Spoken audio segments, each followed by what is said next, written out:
what we're doing right now is just to establish the fact that many people have been killed in this war on drugs. I would like to reiterate, since the time that we have investigated and heard in the Committee on Human Rights on the EJK, that we believe in the war on drugs. What I do not believe is that why would more than 20,000, as others have said, 36,000 should be killed?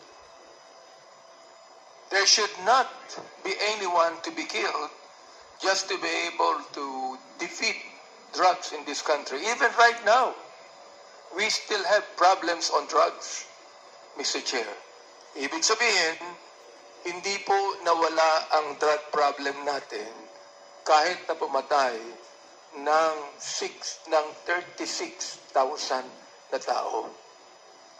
Gusto ko rin pong i-establish dito that the former administration, seemingly and allegedly, did not only use the policemen to kill, but even use prisoners to kill. So gusto ko lang that any administration does not have any right to kill whoever he might be without any due process of law. Yan po ang nais kong sabihin. At pangalawa, ito pong committee ito nagsasagawa ng investigasyon para gumawa tayo ng magandang batas na hindi na po maulit ang mga bagay na ito. Gusto ko ring sabihin kay Senador Bato de la Rosa na sana mag-appear na siya dito para hindi na yung gagamitin niya ang media para magsalita pa tungkol dito.